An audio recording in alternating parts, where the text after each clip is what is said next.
All right, guys, welcome back to the Goodell Multiverse, and we're doing the breakdown or the branch point breakdown for season 2, episode 5 of Daredevil Born Again. This is an interesting episode.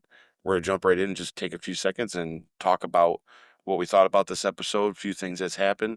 This segment this time, guys, is gonna be a little quicker. This wasn't too much for me to really get through. Um, let's go ahead and see what Sammy thinks first, and we'll go from there. And what do you think there, Sam? This season 2, episode 5 so far after a big episode last week. Yeah. Oh, last week was huge. Yeah, Last week was it was a season finale. yeah, yeah. Yeah. Last week was definitely noteworthy to talk about all the stuff that went on here. So we're only about halfway through the season, I believe now, and we're unfortunately, um, like my brother just alluded to, this probably won't be too long of a breakdown, only because guys, when it comes to a TV show, sometimes you get a filler episode, and whether you think that this way or not, this indeed was a filler episode. It was definitely just a something to take like a little walk down memory lane for some of these characters. It brought back from the dead two characters that were fan favorites from the original Netflix Daredevil show, and I think that it brought them back in good taste. And I think it was just to further uh, never-ending story plot throughout this season so far. I didn't have too much of a wow factor to this, other than finding out that Vanessa really wasn't dead when you started the episode out. Spoiler warning. But now we're back at the same spot as we started the beginning with. Did this actually? Is she dead? That's basically how the episode ended. That she went back into slipping into something else, and we're gonna find out again if she is alive or not in the next episode. But other than that, I liked the scene of Foggy and Matt and um helping out one of Foggy's childhood friends' fathers, I believe, or brothers, something like that. I think that was kind of cool. I liked seeing a little bit of Vanessa's origin. It didn't get too deeply involved because honestly, the Netflix Daredevil show really did a great job explaining her already. If anything, this was just an additional extended opening scene for her before you got to see what she actually was like in the original Daredevil series. So there's not really too much to talk about here other than it's the only other new thing I guess that happened, because you didn't get too many characters in here. What you got to see, Wesley, that was from season 1 of Daredevil, that Karen Page had killed. Um, Rightfully so, and I remember watching that when that first happened. I was like, "Oh my gosh, this is gonna be epic." But anyways, you got to see a little bit of how he was involved with um that other new guy. I forgot his name at the top of my head, forgive me. But you got to see how this new guy is definitely taking on the Wesley persona of the Born Again series. So um those scenes were kind of cool. Honestly, that was probably some of the coolest scenes, and getting his communications director there to kind of confess to actually leaking stuff out when he's trying so hard not to say he's part of it. So that really is the moment where I would say you saw his intimidation now and how he could be. Now you see with his origin how he got started with Kingpin. So Yeah, I agree uh, with other that for than sure. that, I have nothing else really to say on this episode because, like I said, guys, it was a filler. It was nice. It was cool. It was something to watch. But I could have easily skipped this episode, and I don't think it would have made a difference so far. We'll find out Yeah. later. Yeah. Yeah, I feel bad because I feel like a couple of our news segments are gonna be longer than this one this time, and that sucks because you wanna break down a whole episode, and we could get real meticulous and break down scene by scene. But frankly, I'm gonna give as much effort to that as they did by giving us this kinda crappy episode. I'm gonna be harder on it than Sammy is, only because these are the kinda episodes of TV shows I really don't like. I'm not a big fan of the member berries stuff. It's I get it. We want to go back into the past and all that. And this is and I'm coming from a unique position because I've yet to really get caught up on all the Netflix stuff. I'm late to the Daredevil party. So when they rely heavily on, like they did in this episode, on really feeling connection to what was in that old show, it lost me and that's my fault. I'm not saying it's their fault because I didn't watch it, but you know they grabbed me from the first season of this to where we are now. I'm like, okay, I'm in on this, and even getting through the member berries of what they wanted us to do with the other stuff. But this one was so heavy on it, where I'm like, what was this episode? Like this episode is about 90% not present day, and was really excited. I thought they took a big swing in the last episode when they killed Vanessa, and now she's not dead.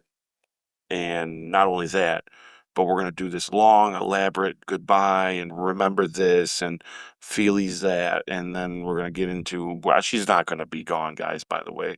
It's if she's not dead by now, they're not doing it. And that to me is a missed opportunity. Not saying I want the character gone. It's not that it's a bad character, but man, it makes for good TV and good drama when you take chances and you really like do that big swing.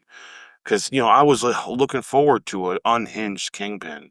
And okay, I guess we're going to get an unhinged Kingpin because he's mad about it and all that, but not compared to a Kingpin that lost something. That's true, actually. And that to me is different because we could have some really big epic finale coming up. If he lost her and she was dead, we could do a nice little 5 episode slow burn to some awesome thing that he does that where Daredevil's needed and that everything changes things around and everything. We start to go a different direction because this underground terrorism kind of feel of this show is going to start to get old. After a while, it's got to start looking the other way, or it's going to be just another show that keeps doing the same thing over and over again, which this episode felt like. And not that the acting that's bad. These guys are great. They all do a great job. Just frankly, it was boring. I kind of was watching it like, oh, it's predictable, predictable, predictable, predictable. Okay, cool. Things I don't know enough about are happening now. Characters that I wish I knew better, but I still know are important that I didn't need to see more of to understand what's happening.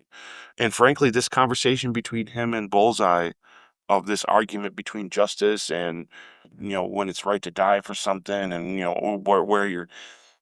where all that moral ground is, I just feel like we've tread this ground already with him and other characters. And how many different ways are we going to look at it where we get it? We get it. And Matt's all about justice at, at every expense. Okay, let's move on. So what's that mean then, And that's kind of where I'm at. This episode was a very big. Honestly, folks, if you haven't seen it, just wait till the next one. All you gotta know is she's not dead. And right there, when it started out like that for me, I was just kind of, oh, come on, come on. But it's okay. I get it. That's what these shows have trouble doing. And if Daredevil doesn't have the balls to do it, that's fine. You guys are still good writers. You're still making good stuff. It's great content. I'll still watch it. I might not watch it again, but I'll still watch it at least the one time. But if you want me to watch you again and continue on more, then hey man, up the stakes here. Let's make this something. And let's make every season something. I can name five TV shows. I'm not even gonna name any of them because I'd be in a big rant. That would be then we would be on here for an hour and a half.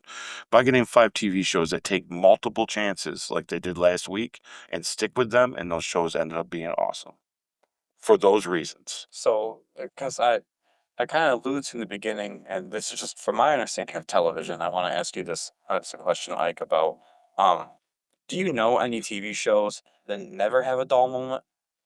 There's Like a filler episode So or like look, a every show is definitely going to have the good question. Every show is going to have some episodes where you're like, huh, not a lot happened there. But there are my favorite shows though tend to not have episodes that feel like you're being retread again. So at the very least, I do know some TV shows that don't get boring. That might have some episodes where not a lot happens, or there's like a relief in kind of the craziness. I mean, when I think of the top of my head, I think of a show like The Shield, and that's 92 episodes to the entire series, or so. And there's only one episode out of those 92 that I can think of that was like, you didn't need that one. The rest, every episode, something happened, or a key thing about a character comes to light, whether it's just to us or other characters in that storyline, that you're just like, I can't believe we're only like 4 episodes into a 12 episode season and they're doing this right now. And then not only that, when you get to the next episode, they meant what they just did. Like they don't go back on it. mm, And one in the episode I'm alluding to in The Shield is an episode where they go back is like a prequel episode where they go back before the beginning, the first episode. So it's a little boring because you got, oh, wait a minute, we're already like, but I think it was just a filler because they needed to make 12 episodes that season. And then later on, you kind of realize some of the stuff in that episode kind of does play forward a little as well. So even then, there's payoff to something that didn't need to be there. Um, yes, Sam, there are many TV shows that I still love where I could, if you put a gun to my head, I could pick out an episode per season. That was probably the least good one, and that was probably one that wasn't necessarily needed. But I definitely could still name six where they're at least, at the very least, the story felt like it moved forward still. And this felt like it stayed still right Yeah, in one spot. I agree. And to me, it's a waste of a. Don't get me wrong, it's artsy, it's cool, and that's the direction you're going. Awesome, but boy, you had me when I thought she was dead.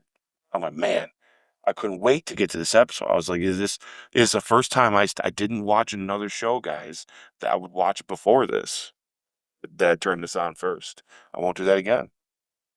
As much as I can't wait to see the next episode because I'm hoping they have good stuff, it's going to wait till probably the next day it comes out because I'm going to watch that other show and watch it first because that show hasn't disappointed me yet. Mm. And yeah, I'm that particular about it because time is valuable, guys, and I watch a lot of movies. Movies is my first priority when it comes down to like any kind of fandom I have or something that I kind of indulge myself in. So when it comes down to TV, if it doesn't grab me and make me interested, I don't have a lot of boring television shows I watch. Nights I get home from work and I'm tired, maybe some Seinfeld, Mm. and maybe some Home Improvement. I watch MASH probably 100 times. Those are my go-to feel-good shows that I can go to bed to. But if I'm sitting down to watch something new, if it's not got me by episode 2 or 3, I'm probably going to wait on it for quite a while. And I know a lot of you'd say, sometimes you got to wait a few episodes. For me, my top 5 favorite TV shows, episode 1 had me hooked. Yeah. Hooked. And if you can't get me hooked by episode, I'll give you 3. That's usually my own personal rule. If by episode 3 I'm not somewhat invested in somebody and something, I'm moving on, man. It's 3 episodes. It's 3 hours of my time. I can watch a whole movie that makes me cry, or 3 hours of something that I'm wondering if it's going to get good or not. Mm-mm. Hook me or don't. And it's not. I'm not saying things that don't hook me are bad. Taste. It's all taste, guys. So when I diss this episode of this show, this is all just my taste. And if you happen to feel like I'm speaking to you through my taste, you're like, hey, I kind of like what this guy says because it sounds like how I feel about things, then my personal taste is to tell you, you can miss this episode. And frankly, watch a rerun of Everybody Loves Raymond because it's more fun than what I watch. But it was just really, and I'm not, like I said, it's not because it's bad. It just was nothing. This is an episode, in my opinion, to piggyback off what you just said, that if you are binging the show and all the episodes are released, like how Netflix used to do it, Yeah. just release all the episodes, that's okay because this is just one of the bingeable episodes. However, for doing weekly releases the way they've been doing it, especially when we got out of nowhere, episodes 2 and 3 dropped at the same time, this easily could have been an episode dropped at the same time of 4 or whatever the next one is. Yeah. Because it didn't live up to a hype in any way other than you just wanted to see a couple of dead characters that are just appearing in the memory. That's literally all they're Yeah. doing. It's not bringing anyone back from the dead, which I appreciate Marvel actually doing that because that's one I of the agree. problems when it comes to some of these fantasy, sci-fi, superhero type movies and shows is that you kill a character and you make it a meaningful reason why they die, like Foggy and things like that, and then all of a sudden you're gonna bring him back because he's just so popular to the fans. Well, part of his popularity sometimes is how his death contributed to the overall story of what you're telling. And so bringing him back, if it's only in the memory, that's one thing, but as an actual fleshed out, like, oh, I never died, be like, you lose me and stuff like Yeah, that. you see, you bring up a good point, and from someone that doesn't have the nostalgia of everything from Netflix in me. I got some, not a lot, guys. I still got to finish it, which I'm going to because I'm going to be, if I'm going to say if something overall is good or sucks or not, I need to see it because it's only fair. So I will make myself as much as I've had to push through some of it. I will. It's still good. Don't get me wrong. I do love this new iteration of this born again stuff. It's been great. But when I was watching him and Frank have conversations about Foggy, the times that there's arguments where Foggy gets brought up, or I understand through what they can do as characters, what that character or what that person meant to them. I didn't need this episode to jam more of it down my throat. I get it. Foggy's a good guy. Okay. You know, he still yelled at his mom at some point when he was a teenager, guys. You're making him way too, it's almost like it just gets a little too much. It's like, don't cram it so much, because I kind of almost feel like this justice thing, it's the same point. It's like with Daredevil, crying with Bullseye about justice, justice though, but justice. And it's almost getting to a point where it's like, you kind of sound like that Jedi from Star Wars. You're kind of a wuss, man. Like, get your hands dirty. I'm more on the Frank Castle side. Like, you're right, it is justice, but sometimes mofo's got to die. And it's like Batman gets that. At least the good versions of Batman do, and that's. I don't know. I'm not against the judge. I get it. He's right. But at the same time, don't cram this like it is. Because if this just felt, if you didn't get it, we're gonna remind you one more time. And it's like, I get it. I get it. Like, I do get it. You didn't need to show me. I didn't see it. And you didn't need to show me. That's how good you've done. Is you didn't need to show me. You're showing me through how they react about just talking about these people. You don't need to go the extra mile and show me more. It's now I feel it's saturated, and it's almost like, okay, I'm with you in the justice thing. Now you just kind of sound like a wuss. And it's like, that's always been my argument with Star Wars. Like, the Jedi are cool, except they don't do anything preemptive. They're, it's like that's well, it's all peace until it's not, and then there's rules. And if you really think about it, guys, hot take: the Jedi are the bad guys of the universe. We'll talk about that someday. When we get into our Star Wars retrospective series. Yeah, you want to talk about Right. controlling your feelings and what you can think and things you can't do. Why can't the Jedi have families and fall in love? Come on, guys, what are we talking about here? What are you fighting for if you can't love things in life? Don't have any fear and all that. I don't know. Fear is kind of like that one thing that drives you to survive. Same reason. The fear of losing everybody. Don't they all experience that then? Isn't that kind of a contradiction, guys? Sorry, I'm getting way ahead of myself. I can pick apart Star Wars all day. Just letting you know, if they're not supposed to have any fear, then why are they even worried about everybody dying? What? Sorry, guys. Anyways, Same. bringing it back to Daredevil. Same reason why Catholic priests can't have wives. For some Yeah, reason, even though God ordained it in the Bible and said it's okay, for yeah. some reason you can't. And then you see the Catholic Church have some problems here or there and be like, well, just let them have wives, as Jesus said you can. He's the bride of the church.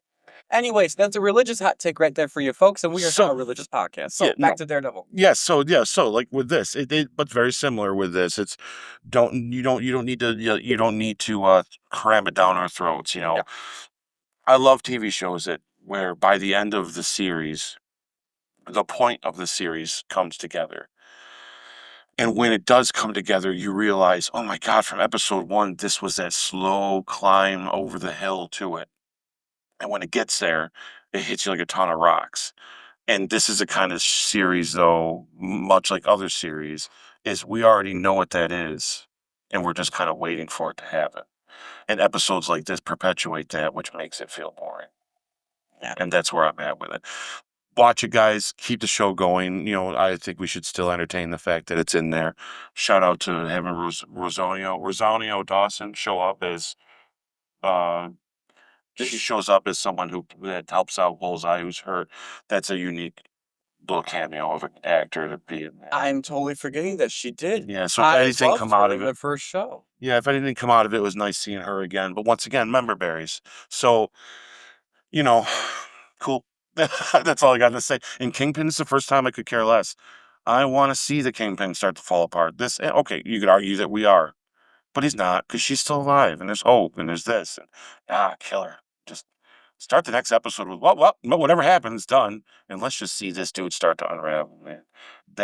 How fun that would be to watch the unraveling him and it come to a peak eventually, where then even everybody that's behind him realizes, oh crap, you're nothing. They already know how bad he is, but now they're gonna know how really bad he is. The only thing I'll say about this episode, just to help tie this up, because like I said, Maybe to make guys, it feel better too. Yeah. yeah, maybe make you feel a little better about it, and also that this branch point breakdown segment doesn't need to be this long for an episode. It really is kind of it's there. It's a filler. Yeah. But I did find it interesting that when Vanessa does come to, and you could tell that she has some memory issues herself, which is kind of like interesting that the episode's all about memories, and she kind of is slipping with hers because of her injuries. That the nurse is trying to help her and see exactly what's going on with her after she wakes up, and Kingpin's like, "No, get her that juice, get her that pineapple juice or whatever it was. Like, Yeah. get her that juice and get it now." Be like, um. I would think that my first reaction would be, "Oh my god, my wife is alive. Please make sure she's not bleeding internally right now or something going on." Because by the end of this episode, she slips back into this question mark of, is she alive? Is she not? And probably, like I said, she's probably not alive. We'll find out next week when the episode starts. But like, dude, now you definitely did kill her. Like you could have What is waited a that? brief moment and said, "Get an exam first, and I'll get you that Yeah. juice while you're getting the exam." Something like What that. if they're about to Like, tell him that she's fine unless you give her pineapple juice? You know, it's like, dude, who acts like this anyways to the people saving your wife's life? Like, no matter how bad you are, even the baddest of the bad guys know when the help is necessary. yeah, and And that's this why they're in makes the hospital. Kingpin, yeah, and this makes Kingpin feel one dimensional. It makes him feel like that bad guy of, oh, why does anybody like you? You know, that's how I felt about Negan in The Walking Dead.